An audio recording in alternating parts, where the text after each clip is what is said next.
અમારે છે ને આ મકાનમાં પાણી પડે, તમામને એટલી વિનંતી કે અમને મદદ કરો તો અમારો આશરો એક અમારે થઈ જાય. મારે ત્રણ બાળ બચ્ચા છે, મારે આગળ પાછળ કોઈ છે નહીં. તમામને એટલી વિનંતી કરું કે અમને થોડીક આમાં સહાય કરો એટલે અમારો આશરો બની જાય. અત્યારે અમારા મકાનમાં રહેવા લાયક નથી, અમારે પતરા તૂટી ગયેલા છે, અમારા આખા મકાનમાં પાણી પડે. એક એટલી વિનંતી કર્યો કે તમે અમને સહાય કરો, અમારું મકાન બની જાય તો અમે અમારા બાળ બચ્ચા લઈને પડ્યા રહીએ. કોક સમય મજૂરી હોય ન હોય એવું બધું વહેલા કરીએ. તો અત્યારે તો ચોમાસું છે તો અત્યારે મજૂરી શરૂ છે નહીં, તો અત્યારે તમે કઈ રીતે કરો છો? અત્યારે ઘેરે બે છે હોય ખાઈ.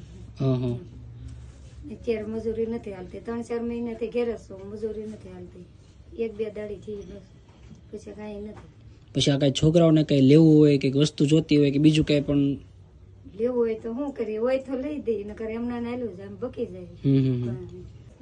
અમારા બાળ બચ્ચા લઈને અમે પીડે રહીએ. આ રાત દી અમારે પાણી પડે મકાનમાં એટલે મારા બાળ બચ્ચાને આશરો જોઈએ. બધે તમામ વ્યક્તિ હું તો એમ કહું કે આ ભાઈને મંદિરવાળાને મદદ કરજો તો અમારો આશરો વહેલા બની જાય. અને તમારે અત્યારે મકાનમાં વરસાદમાં પાણી પડે છે એવું છે? હા, પાણી પાણી ભરાઈ જાય છે પાણી ભરાઈ તો જાય. ઈ સમયે તમે કઈ રીતે કરો? એ સમયે શું કરીએ, જગ્યા હોય ને આ રહી રહેતે વરસાદ રહી જાય એટલે હોઈ જાય છે.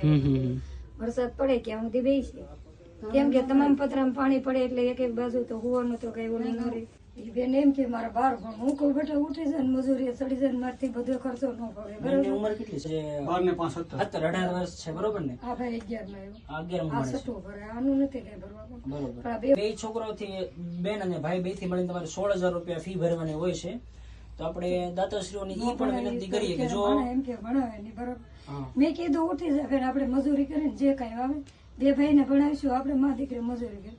મમ્મી મને 1 વર્ષ કે પૂરું કરી દેવા જો ને.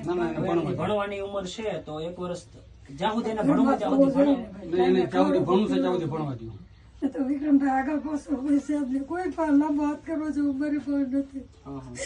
હું માંદી પડું ને ગમે ત્યારે મારા ભાઈઓ મને લઈ જાય, ભાવનગર લઈ જાય, હારી કરી દવાનું જે કઈ બિલ થઈને પાછા મારી ફરજા પાસે મેકી જાય મને. કાંઈ વાંધો નહીં, તમતારે આપણા છે ઘરનું આપણે વધીને આના મહિનામાં આપણે શરૂ કરી દઈશું કામકાજ, બરોબર. અને આ રવિવાર સ્કૂલની ફી ની તો એનું હું તો હવે ન કરે ભાઈ, પણ મારે છે ને મારે કોક સમય જીવડું હોય ને કે મારા ઘરની અંદર હોય, કેમ કે ઘરમાં જીવજંતુ ને એટલા દર ઊંડા છે તો રેગજીન આવું નાખેલું છે ને એટલે તમને એમ લાગે સારું છે.